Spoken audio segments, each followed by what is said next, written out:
नमस्कार। आज हम देखने वाले हैं भारतीय भूगोल का एक बहुत ही महत्वपूर्ण टॉपिक, भारत का सामान्य परिचय, स्थिति एवं विस्तार। इससे जुड़े कुछ बहुत ज़रूरी सवालों पर हम चर्चा करेंगे जो सभी तरह की परीक्षाओं के लिए काफ़ी महत्वपूर्ण है। बिल्कुल, और ये सिर्फ सवाल जवाब नहीं होंगे, हम हर सवाल की गहराई में जाकर उसके पीछे के तथ्यों को भी समझेंगे। तो चलिए शुरू करते हैं। जी। पहला सवाल है, प्राचीन भारतीय भौगोलिक मान्यता के अनुसार भारतवर्ष किस द्वीप का अंग था? विकल्प है पुष्कर द्वीप, जम्बू द्वीप, कांच द्वीप या कुश द्वीप।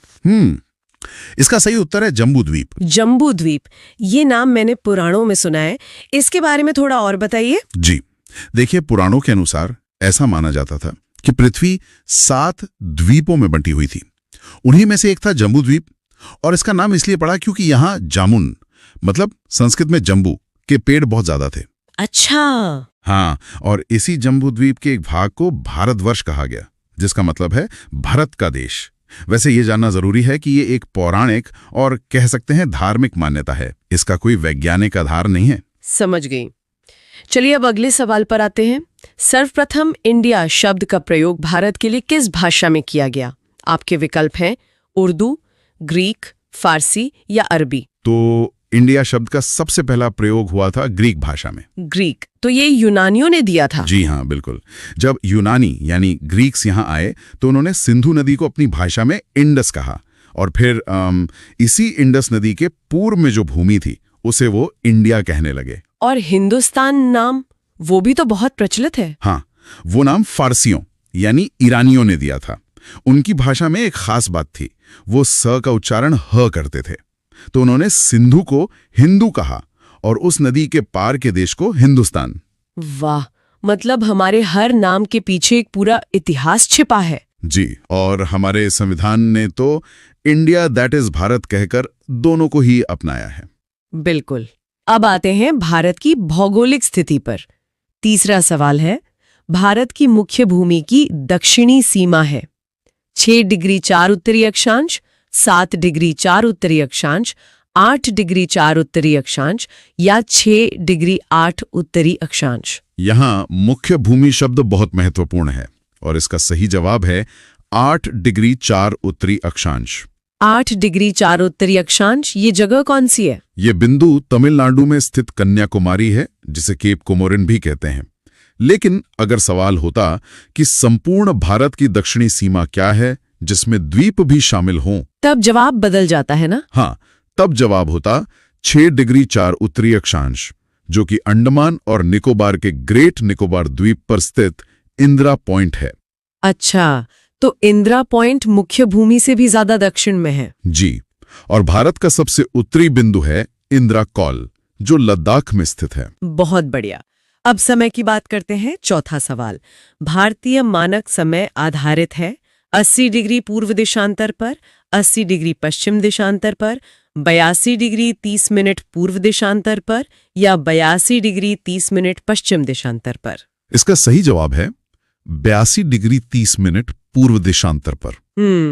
82 डिग्री 30 मिनट पूर्व देशांतर, इसे ही हम इंडियन स्टैंडर्ड टाइम या IST लाइन कहते हैं। बिल्कुल, यही वो काल्पनिक रेखा है जिसके आधार पर हमारे देश का समय तय होता है। एक और दिलचस्प बात यह है कि ये रेखा भारत के 5 राज्यों से होकर गुजरती है। 5 राज्य कौन कौन से? उत्तर प्रदेश, मध्य प्रदेश, छत्तीसगढ़, उड़ीसा और आंध्र प्रदेश। और इसी वजह से हमारे पूर्वी और पश्चिमी छोर के समय में लगभग 2 घंटे का अंतर आ जाता है। सही कहा? एकदम सही, क्योंकि भारत का देशांतरीय विस्तार लगभग 30 डिग्री का है। इसी से जुड़ा हमारा अगला सवाल है, भारत का प्रामाणिक समय उस स्थान का स्थानीय समय है जो स्थित है दिल्ली के समीप, कलकत्ता के समीप, इलाहाबाद के समीप या भोपाल के समीप। तो ये मानक समय रेखा, जैसा मैंने बताया, उत्तर प्रदेश से गुजरती है, तो सही उत्तर है इलाहाबाद के समीप। इलाहाबाद, जिसे अब प्रयागराज कहते हैं, वहां कोई खास जगह है? हाँ, आमतौर पर प्रयागराज के पास नैनी या कुछ स्रोतों में मिर्जापुर को वो बिंदु माना जाता है जहां से ये समय लिया गया है। ऐसा इसलिए किया गया ताकि पूरे देश में घड़ियों का समय एक जैसा रहे और कोई कंफ्यूजन ना हो, वरना ट्रेन और फ्लाइट्स का तो पूरा सिस्टम ही गड़बड़ा जाता। बिल्कुल। कुछ बड़े देशों में जैसे रूस या अमेरिका 1 से ज्यादा टाइम जोन है, भारत में भी खासकर पूर्वोत्तर राज्यों से एक अलग समय क्षेत्र की मांग उठती रहती है। हाँ, ये तो मैंने भी सुना है। चलिए अब अगला सवाल देखते हैं। इंडियन स्टैंडर्ड टाइम और ग्रीनविच मीन टाइम में कितना का अंतर है? विकल्प है 5 घंटे 10 मिनट, 5 घंटे 20 मिनट, 5 घंटे 30 मिनट या 5 घंटे 40 मिनट। ये तो सबको पता होना चाहिए। सही जवाब है 5 घंटे 30 मिनट। 5.5 घंटे। और हम जीएमटी से आगे हैं, पीछे नहीं। जी हाँ, हम आगे हैं। ग्रीनविच मीन टाइम यानी जीएमटी वो 0 डिग्री देशांतर का समय है जो लंदन के ग्रीनविच से गुजरती है। चूंकि भारत ग्रीनविच के पूर्व में है और पृथ्वी पश्चिम से पूर्व की ओर घूमती है, तो हमारा समय उनसे आगे चलता है। तो जब लंदन में दोपहर के 12 बजते हैं, तब भारत में शाम के 5:30 बज रहे होते हैं। बिल्कुल सही। इसका एक छोटा सा गणित भी है। पृथ्वी को 1 डिग्री देशांतर घूमने में 4 मिनट का समय लगता है। उसी हिसाब से ये अंतर निकलता है। बहुत दिलचस्प। अब 7वां सवाल। भारत का धुर दक्षिणी भाग की भूमध्य रेखा से दूरी कितनी है? 776 किलोमीटर, 867 किलोमीटर, 876 किलोमीटर या 916 किलोमीटर? इसका सही उत्तर है 876 किलोमीटर। 876 किलोमीटर। और ये दूरी कहाँ से मापी जाती है? कन्याकुमारी से या इंदिरा पॉइंट से? ये दूरी भारत के सबसे दक्षिणी बिंदु यानी इंदिरा पॉइंट से मापी जाती है। भूमध्य रेखा यानी इक्वेटर 0 डिग्री अक्षांश पर है और भारत पूरी तरह से उत्तरी गोलार्ध में है। तो हम भूमध्य रेखा के काफी करीब है। जी, खासकर हमारा दक्षिणी हिस्सा, और इसी वजह से वहां उष्णकटिबंधीय जलवायु पाई जाती है। ठीक है, अब सीमाओं की बात करते हैं। 8वां प्रश्न। भारत की स्थलीय सीमा की लंबाई कितनी है? 6100 किलोमीटर, 7516.5 किलोमीटर, 1200 किलोमीटर या 15200 किलोमीटर? भारत की स्थलीय सीमा मतलब जमीनी सरहद काफी लंबी है। सही आंकड़ा है 15,200 किलोमीटर। 15,200 किलोमीटर। ये कितने देशों से लगती है? हमारी स्थलीय सीमा 7 देशों से लगती है। बांग्लादेश, चीन, पाकिस्तान, नेपाल, म्यांमार, भूटान और अफगानिस्तान। सबसे लंबी सीमा किसके साथ है? सबसे लंबी स्थलीय सीमा हमारी बांग्लादेश के साथ है, जो लगभग 4096 किलोमीटर है, और सबसे छोटी सीमा है अफगानिस्तान के साथ सिर्फ 106 किलोमीटर। ये जानकारी बहुत महत्वपूर्ण है। अब अगला 9वां सवाल। द्वीपों सहित भारत के तट रेखा की लंबाई कितनी है? 6100 किलोमीटर, 6200 किलोमीटर, 7516.5 किलोमीटर या 8000 किलोमीटर? यहाँ सवाल में द्वीपों सहित पूछा गया है, तो सही जवाब होगा 7516.5 किलोमीटर। 7500 किलोमीटर से भी ज्यादा। जी। इसमें हम अंडमान निकोबार और लक्षद्वीप जैसे हमारे जो द्वीप समूह हैं, उनकी तटरेखा को भी शामिल करते हैं। जी। अगर सिर्फ मुख्य भूमि की तटरेखा की बात करें तो वो लगभग 6100 किलोमीटर है। और सबसे लंबी तटरेखा वाला राज्य गुजरात है ना? जी हाँ, गुजरात। और सबसे छोटी तटरेखा वाला राज्य गोवा है। ठीक है, अब भारत के विस्तार की बात करते हैं। 10वां सवाल। भारत की उत्तर से दक्षिण तक की लंबाई है 2933 किलोमीटर, 3214 किलोमीटर, 3124 किलोमीटर या 3412 किलोमीटर? भारत की उत्तर से दक्षिण तक की लंबाई है 3214 किलोमीटर। 3214 किलोमीटर। हाँ, ये दूरी लद्दाख में इंदिरा कॉल से लेकर तमिलनाडु में कन्याकुमारी तक मापी जाती है। इसी लंबे विस्तार के कारण आप देखेंगे कि भारत के उत्तरी और दक्षिणी भागों की जलवायु में कितना ज्यादा अंतर है। बिल्कुल, उत्तर में बर्फ और दक्षिण में समुद्र तट। जी, उत्तर में जहां शीतोष्ण और अल्पाइन जलवायु मिलती है, वहीं दक्षिण में एकदम उष्ण कटिबंधीय। चलिए अब पूरब से पश्चिम की लंबाई देखते हैं। 11वां सवाल। भारत की पूर्व से पश्चिम तक की लंबाई है 2933 किलोमीटर्स, 3033 किलोमीटर्स, 3133 किलोमीटर्स या 3214 किलोमीटर्स? पूर्व से पश्चिम की लंबाई उत्तर से दक्षिण की तुलना में थोड़ी कम है। सही जवाब है 2933 किलोमीटर्स। 2933 किलोमीटर। जी, ये दूरी अरुणाचल प्रदेश के किबिथु से लेकर गुजरात के गोहरमोती तक है। तो मतलब भारत उत्तर दक्षिण में ज्यादा लंबा है बजाय पूर्व पश्चिम के। बिल्कुल। और जैसा हमने पहले बात की, देशांतरीय विस्तार के कारण ही अरुणाचल प्रदेश और गुजरात के स्थानीय समय में लगभग 2 घंटे का अंतर होता है। अब अगला सवाल तटरेखा से ही जुड़ा है, पर थोड़ा अलग है। भारत की तटरेखा की लंबाई है 6100 किलोमीटर, 6200 किलोमीटर, 6175 किलोमीटर या 6500 किलोमीटर। इस सवाल में देखिए, द्वीपों का जिक्र नहीं है और 7516.5 का विकल्प भी नहीं है। इसका मतलब यह स्पष्ट रूप से मुख्य भूमि की तटरेखा के बारे में पूछ रहा है। तो सही उत्तर है 6100 किलोमीटर। अच्छा, तो सवाल को ध्यान से पढ़ना बहुत जरूरी है। जी, ये तटरेखा हमारे 9 राज्यों में फैली हुई है। गुजरात, महाराष्ट्र, गोवा, कर्नाटक, केरल, तमिलनाडु, आंध्र प्रदेश, ओडिशा और पश्चिम बंगाल। और ये लंबी तटरेखा समुद्री व्यापार, मछली पालन और पर्यटन के लिए बहुत ही ज्यादा महत्वपूर्ण है। बिल्कुल। अब क्षेत्रफल की बात करते हैं। 13वां सवाल, भारत का क्षेत्रफल विश्व के कुल भौगोलिक क्षेत्रफल का कितना है? 2.2%, 2.4%, 2.8% या 3.2%? इसका सही जवाब है 2.4%। सिर्फ 2.4%। जी, भारत का कुल क्षेत्रफल लगभग 32,87,263 वर्ग किलोमीटर है, जो दुनिया की कुल जमीन का 2.4% है। और क्षेत्रफल की दृष्टि से हम दुनिया के 7वें सबसे बड़े देश हैं। हमसे बड़े 6 देश हैं: रूस, कनाडा, चीन, अमेरिका, ब्राजील और ऑस्ट्रेलिया। लेकिन एक और आंकड़ा है जो इसके साथ बहुत मायने रखता है। हाँ, और वो ये है कि इस 2.4% क्षेत्रफल पर दुनिया की लगभग 17.5% जनसंख्या रहती है। ये सच में सोचने वाली बात है। जमीन और जनसंख्या के बीच का जो दबाव है वो इस आंकड़े से साफ पता चलता है। बिल्कुल। अब आते हैं भारत की आंतरिक भूमि की बनावट पर। 14वां सवाल, भारत के कुल क्षेत्रफल का कितना प्रतिशत भाग पर्वतीय क्षेत्र के अंतर्गत आता है? 10.7%, 18.6%, 27.7% या 43.0%? यहां बात हो रही है पर्वतीय क्षेत्र की, मतलब ऊंचे पर्वत।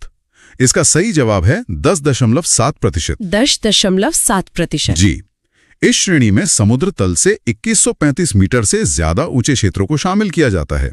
और भारत का ज्यादातर पर्वतीय क्षेत्र हमारी महान हिमालय श्रृंखला में ही आता है।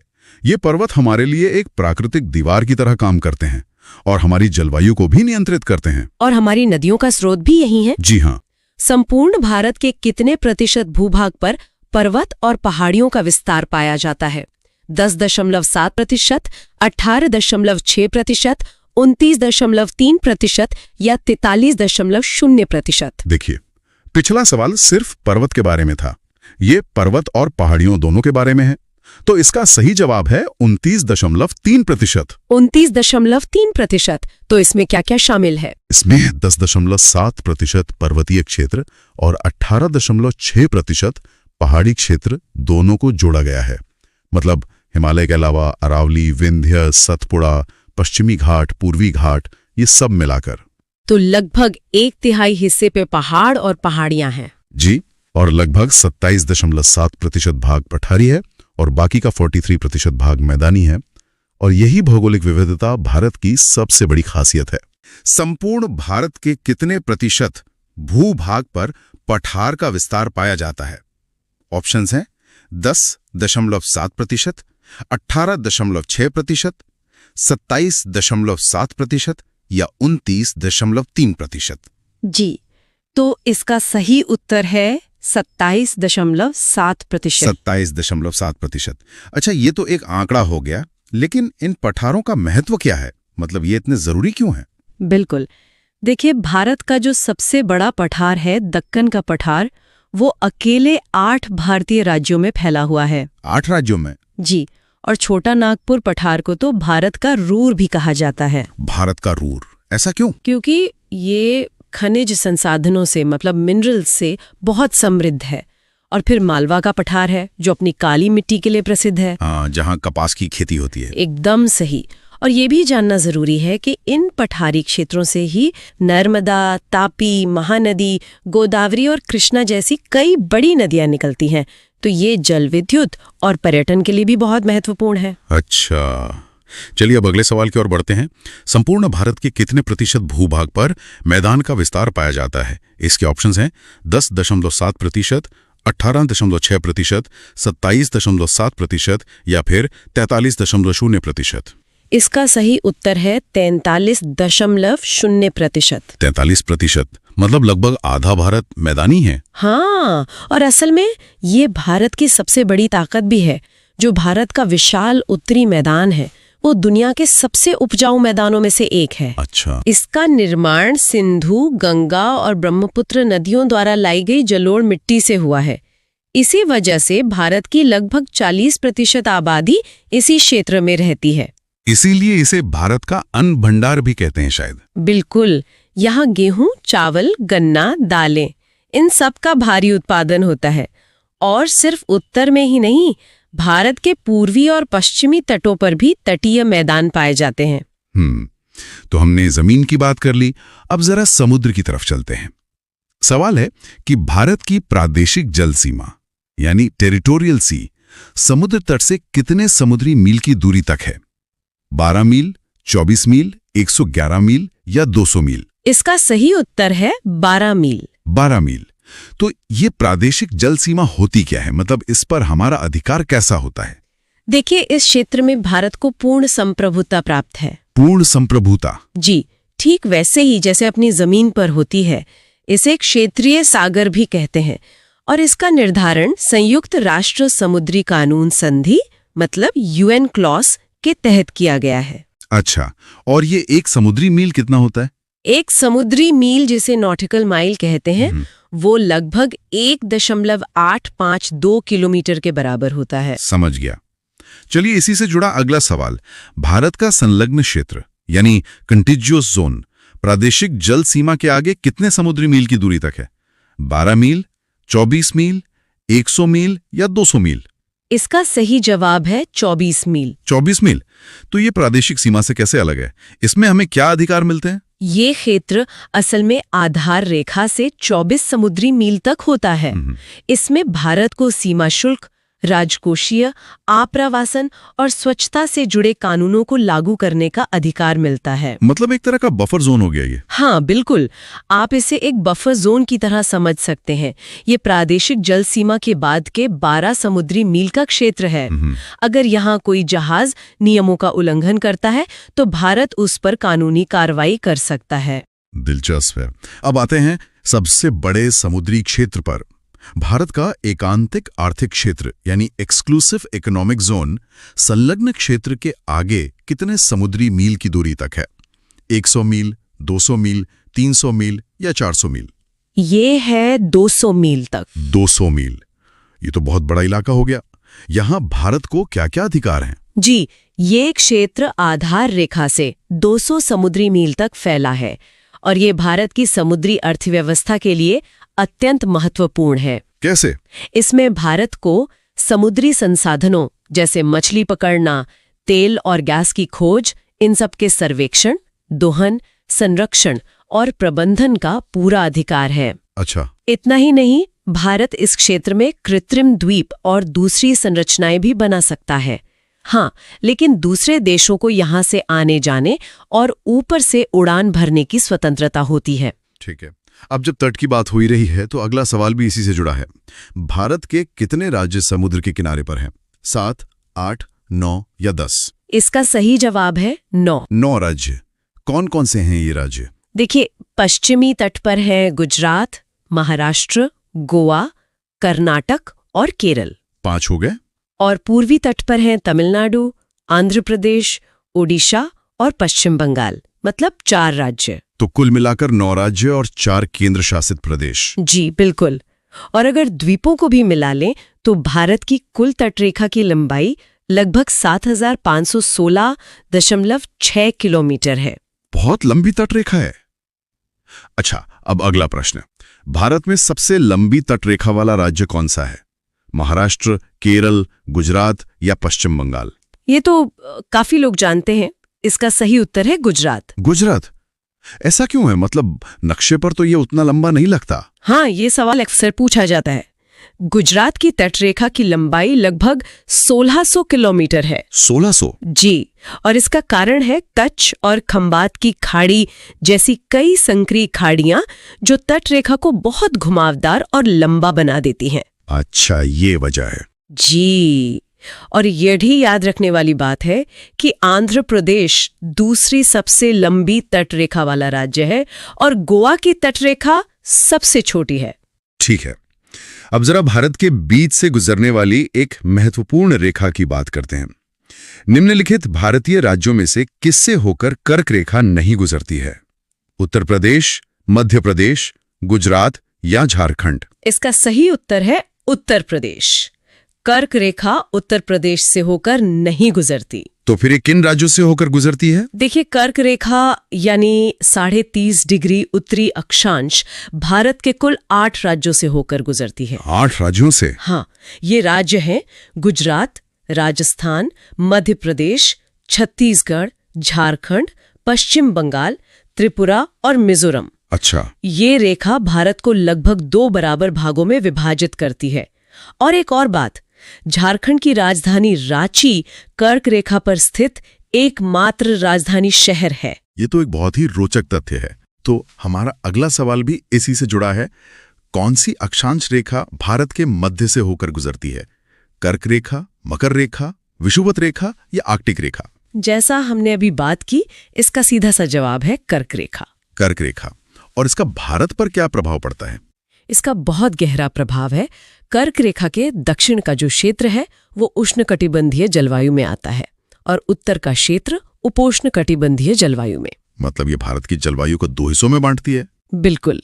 और एक और मजेदार बात यह है कि भारत की मानक समय रेखा जो 82.5 डिग्री पूर्वी देशांतर है और कर्क रेखा, ये दोनों एक दूसरे को छत्तीसगढ़ में काटती हैं। अच्छा जी, और विषुवत रेखा तो भारत के दक्षिण से हिंद महासागर से होकर गुजरती है। ठीक है, तो अब ये तो साफ हो ही गया होगा, फिर भी पूछ लेते हैं। कर्क रेखा भारत के कितने राज्यों से होकर गुजरती है? 5, 6, 7 या 8? जी, इसका उत्तर है 8। 8 राज्य। इनको याद रखने का कोई आसान तरीका है? हाँ, एक बहुत लोकप्रिय तरीका है। एक वाक्य है, मित्र पर गमछा झार। मित्र पर गमछा झार हो। जी, मी से मिजोरम, त्र से त्रिपुरा, प से पश्चिम बंगाल, र से राजस्थान, फिर ग से गुजरात, म से मध्य प्रदेश, छ से छत्तीसगढ़ और झार से झारखंड। अरे वाह, ये तो बहुत आसान हो गया। हाँ, और ये भी याद रख सकते हैं कि भारत में माही नदी कर्क रेखा को 2 बार काटती है। बहुत बढ़िया। चलिए, कर्क रेखा पर एक और से सवाल। निम्नलिखित में से किस राज्य से होकर कर्क रेखा नहीं गुजरती है? उड़ीसा, गुजरात, राजस्थान या पश्चिम बंगाल? इसका सही उत्तर है उड़ीसा। उड़ीसा? जी, उड़ीसा जो है वो पश्चिमी बंगाल के दक्षिण में स्थित है, इसलिए कर्क रेखा इसके ऊपर से निकल जाती है। अच्छा, तो ये सवाल असल में ये जांचने के लिए है कि 8 राज्यों के नाम याद हैं या नहीं। बिल्कुल। मानचित्र पर अगर इन राज्यों की स्थिति को समझ लिया जाए तो ये याद रखना बहुत आसान हो जाता है। सही बात है। अगला प्रश्न, भारत का वह राज्य जिससे होकर कर्क रेखा गुजरती है वह है जम्मू कश्मीर, हिमाचल प्रदेश, बिहार या झारखंड? इस लिस्ट में से सही जवाब है झारखंड। झारखंड? जी, जैसा हमने पहले भी बात की, झारखंड से तो कर्क रेखा गुजरती ही है, बल्कि उसकी राजधानी रांची तो लगभग उसी पर स्थित है। और बाकी के ऑप्शंस? जम्मू कश्मीर और हिमाचल प्रदेश तो भारत के बहुत ज्यादा उत्तरी राज्य हैं और बिहार वो झारखंड के उत्तर में है, तो कर्क रेखा वहां से नहीं गुजर सकती। बिल्कुल साफ है। अब भारत के छोरों की बात करते हैं। भारत की मुख्य भूमि का दक्षिणी नोक यानी सादर्न मोस्ट पॉइंट कौन सा है? केप कैमोरिन, कैलिमे पॉइंट, इंदिरा पॉइंट या नारीमन पॉइंट? यहाँ मुख्य भूमि शब्द पर ध्यान देना बहुत जरूरी है और इसका सही उत्तर है केप कैमोरिन। केप कैमोरिन, जिसे हम कन्याकुमारी के नाम से जानते हैं। एकदम सही। ये तमिलनाडु राज्य में स्थित है और ये वही जगह है जहां बंगाल की खाड़ी, अरब सागर और हिंद महासागर का संगम होता है। बहुत ही खूबसूरत जगह है। जी, और यहाँ के सूर्योदय और सूर्यास्त के दृश्य तो बहुत ही प्रसिद्ध हैं। विवेकानंद रॉक मेमोरियल और थिरुवल्लुवर की मूर्ति भी यहीं पर है। सही। अब इसी से जुड़ा वो सवाल जो अक्सर कंफ्यूज करता है, भारत के दक्षिण में सबसे दूरस्थ स्थल कौन है? केप कैमोरिन, पॉइंट कैलिमियर, इंदिरा पॉइंट या पोर्ट ब्लेयर? तो जब सबसे दूरस्थ पूछा जाए, जिसमें द्वीप समूह भी शामिल हों, तो सही उत्तर होगा इंदिरा पॉइंट। इंदिरा पॉइंट। ये कहाँ पर है? ये अंडमान और निकोबार द्वीप समूह के ग्रेट निकोबार द्वीप पर स्थित है। ये भारत का सबसे दक्षिणी बिंदु है। अच्छा। ये इंडोनेशिया के सुमात्रा द्वीप से सिर्फ 150 किलोमीटर दूर है। इसका अक्षांश 6 डिग्री 45 मिनट उत्तरी अक्षांश है। मैंने सुना है कि 2004 की सुनामी में इसे काफी नुकसान हुआ था। जी, दुख की बात है कि सुनामी में ये बिंदु आंशिक रूप से जलमग्न हो गया था। अच्छा, और अब आज का आखिरी सवाल, इंदिरा पॉइंट का अन्य नाम क्या है? पार्सन पॉइंट, लाहेचिंग, पिग्मेलियन पॉइंट या इनमें से सभी? इसका सही उत्तर है इनमें से सभी। इनमें से सभी मतलब ये तीनों ही नाम इंदिरा पॉइंट के हैं। जी रहे हैं। इसका सबसे पुराना नाम पिग्मेलियन पॉइंट था। इसे कुछ समय के लिए पार्सन पॉइंट के नाम से भी जाना जाता था। और फिर इंदिरा पॉइंट नाम कब पड़ा? 1985 में भारत की पूर्व प्रधानमंत्री इंदिरा गांधी के सम्मान में इसका नाम बदलकर इंदिरा पॉइंट कर दिया गया। अच्छा। यहाँ एक लाइट हाउस भी है जो समुद्री जहाजों को रास्ता दिखाता है। तो आज हमने देखा भारत का सामान्य परिचय के सभी महत्वपूर्ण प्रश्न। अब श्रोताओं के लिए एक प्रश्न है, भारत की मानक समय रेखा यानी स्टैंडर्ड मेरिडियन किस शहर के पास से होकर गुजरती है? अपना जवाब नीचे कमेंट्स में जरूर बताएं। अगर ये जानकारी अच्छी लगी हो तो इसे लाइक करें, अपने दोस्तों के साथ शेयर करें और आगे भी ऐसी जानकारी के लिए चैनल को सब्सक्राइब कर लें। आज के लिए इतना ही। बहुत जल्द मिलते हैं एक नए विषय के साथ। नमस्कार।